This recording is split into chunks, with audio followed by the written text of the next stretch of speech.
2 full months since the US and Israel started attacking Iran, the missiles have stopped raining down on Tehran. Drones are no longer buzzing oil and military installations across the Gulf.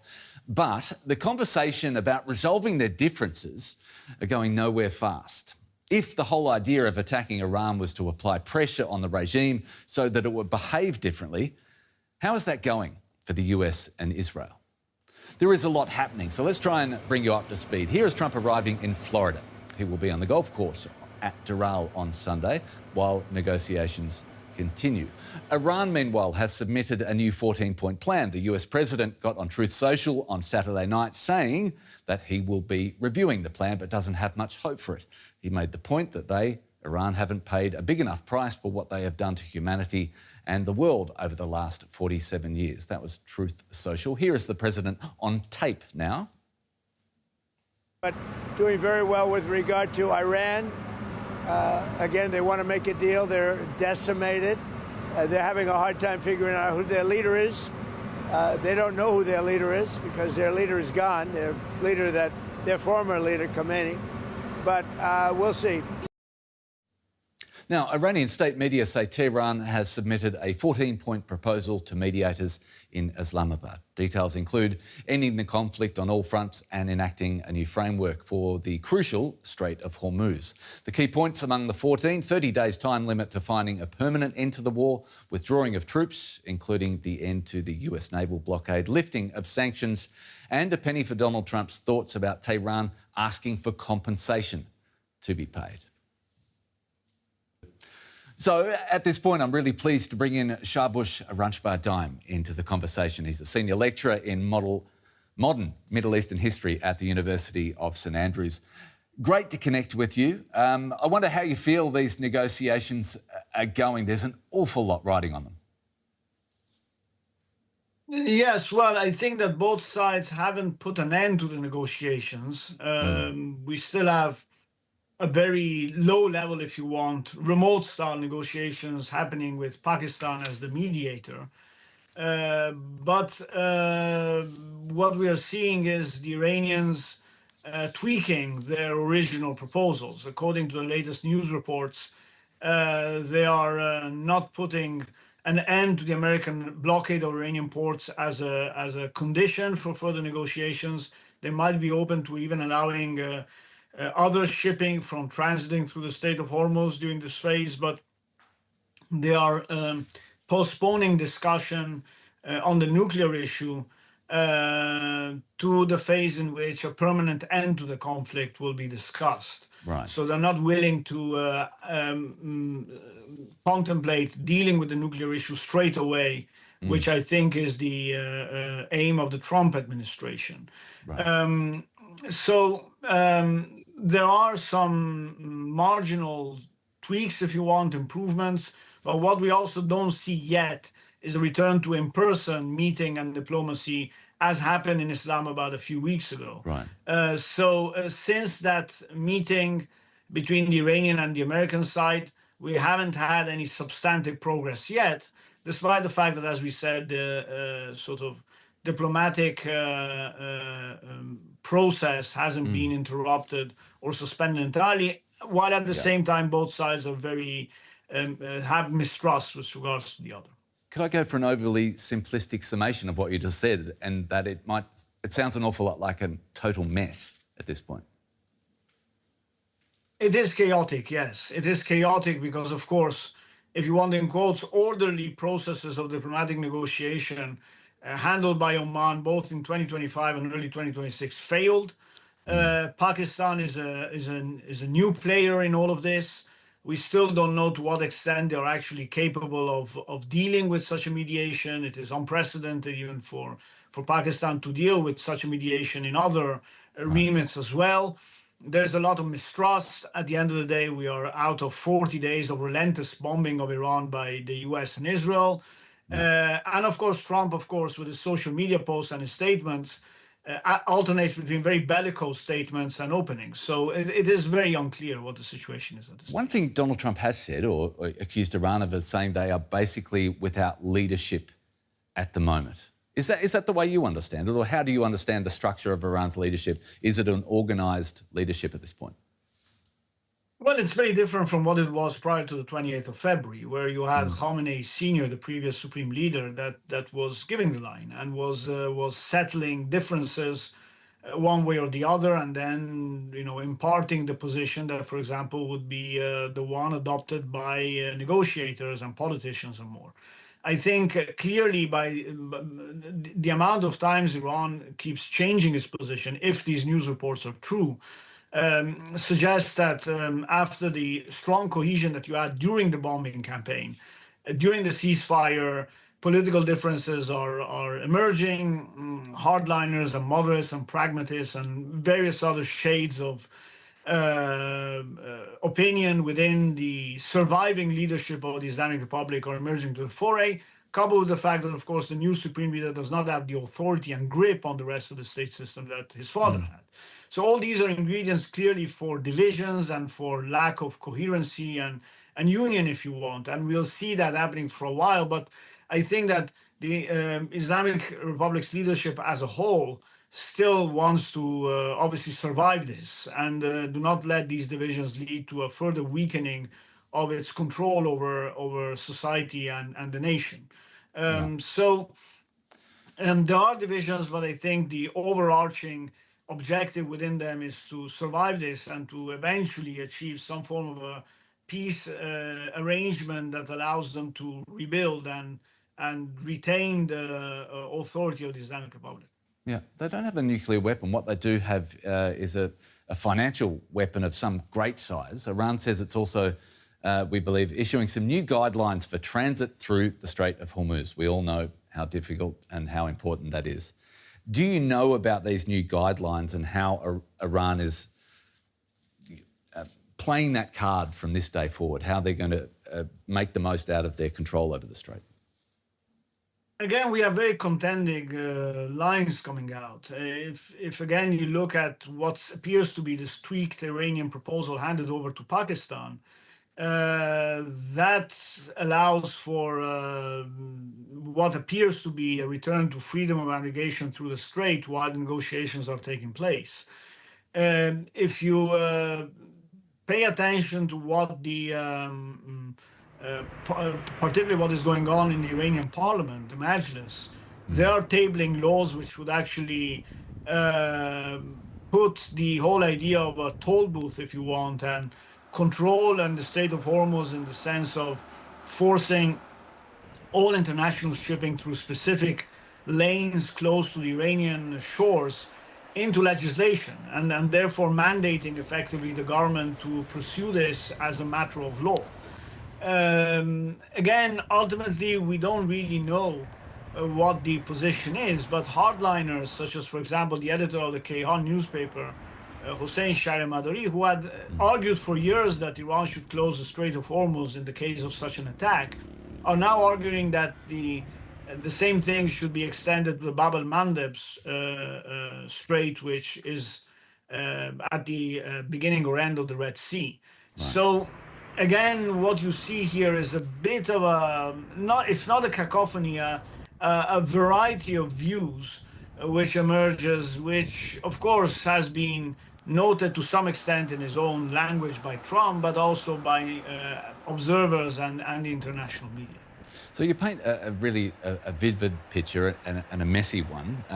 It's hard not to be a little cynical and ask in terms of the nuclear negotiations. If Trump got the deal he wanted in relation to nuclear, how close do we think that deal, the new deal, would resemble the deal that Iran had agreed and was operational under the Obama administration that Trump ripped up?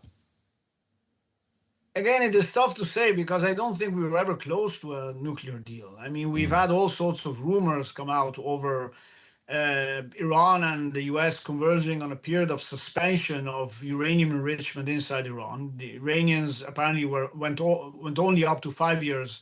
The US insisted on 20, but they both converged on the principle of suspension of uranium enrichment, where we really had no common line or agreement was on the faith of the existing stocks of 60% enriched uranium, those 400 odd kilos, which appear to have been buried since the June 2025 strikes on the Iranian nuclear installations.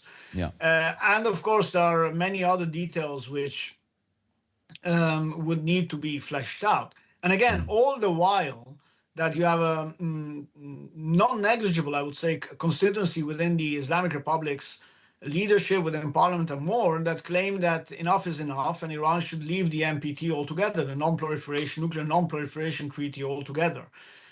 So again, even here, there are a whole variety of views. But I think, where all this comes together is whether there'll be enough common ground to force a peace deal to end the conflict first. And then if that creates enough goodwill to deal with these other issues, maybe in tandem or shortly thereafter, you might have a breakthrough there on these technical details. In terms of the Obama era, well, the Obama era deal was with a very different, of course, political setup, both in Iran and the United States, but also a very different nuclear setup in Iran. And now we are contending with this difficult issue of the 400 odd kilos of enriched uranium in Iran at 60%, which obviously make comparisons very difficult. Siavush, Randjbar, Daemi, it's been great to have you as part of this conversation. Really appreciate your time. Senior lecturer in modern Middle Eastern history at the University of St Andrews. Great to talk to you. You're welcome. My pleasure. Right then, let's pivot to the US angle now. Tyson Barker is a US foreign policy analyst and non-resident senior fellow at the Atlantic Council. Tyson, great to have you with us. We know Trump is heading to the golf course to mull over Iran's new proposals, but he's also said Iran hasn't paid a big enough price. How do you think, generally speaking, negotiations are going at this point? I think they're going very slowly, this is just an indication that this is going to be quite a delicate dynamic in the diplomatic come down from this war. It's going to take time. The two sides remain pretty far apart. The Iranians were willing to come together on blockade issues as a precondition to open negotiations, but we're still unlocking initial gates to get to negotiations themselves. Right. So this is going to be much more complex than I think that the administration initially anticipated. What does Donald Trump want from Iran, do you think? I mean, he has, let's say, changing and evolving objectives in this war, but generally, I think that they can be categorized as maximalist.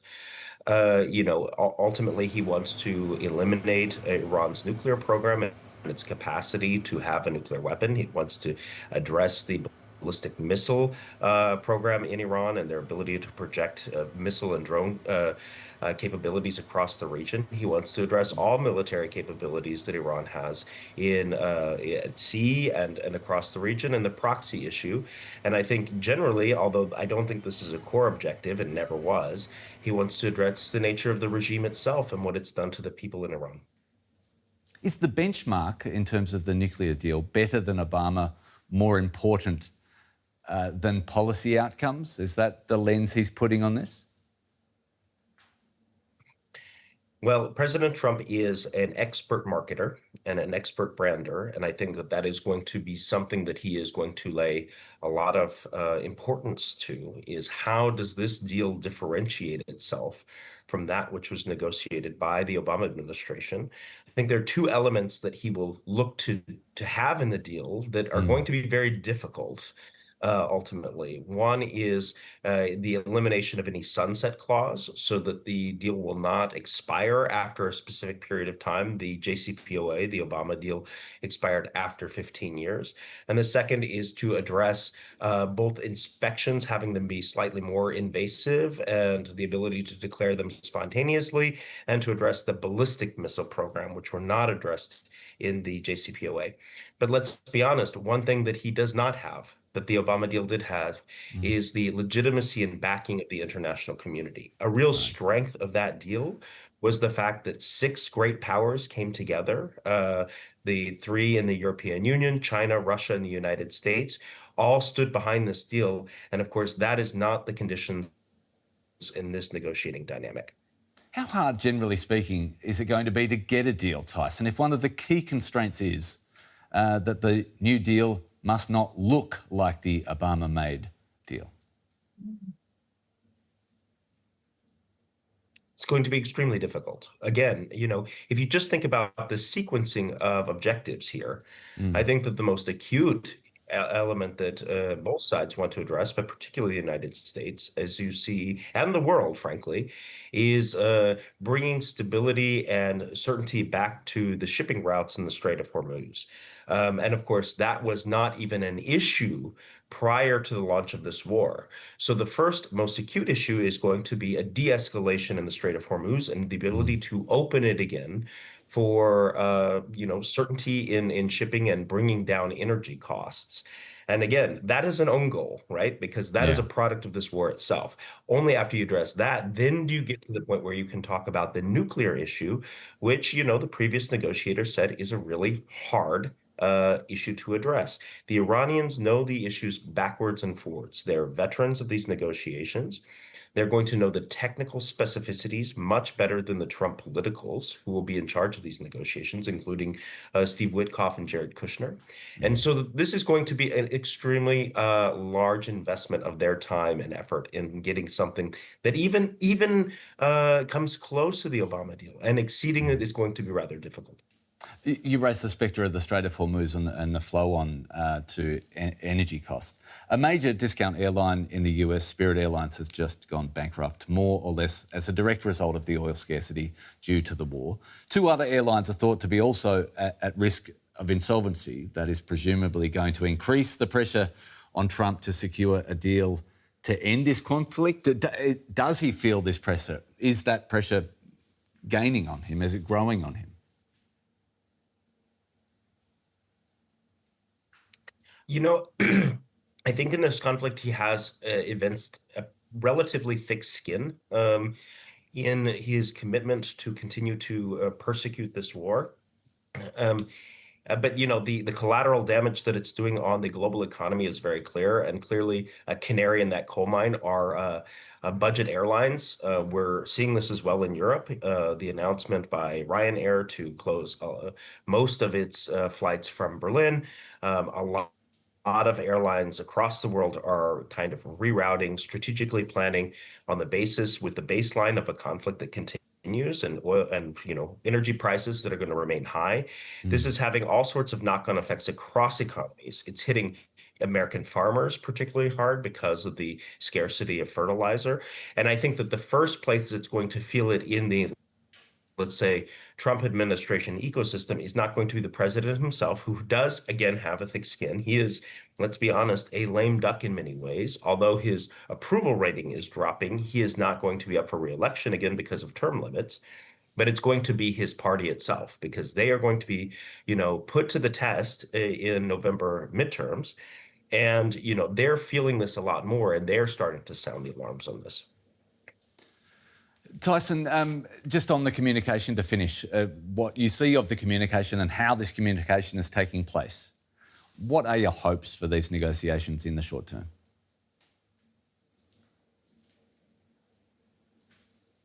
I think that, clearly the term sheets are still pretty far apart. So if you look at the 15-point framework that the Iranians sent to the Americans via Pakistan on Friday, we don't have the direct copy, but just reading some of the reports on them, I mean, the demands are pretty maximalist. The demands of the Trump administration remain pretty maximalist, and the overlap is not great.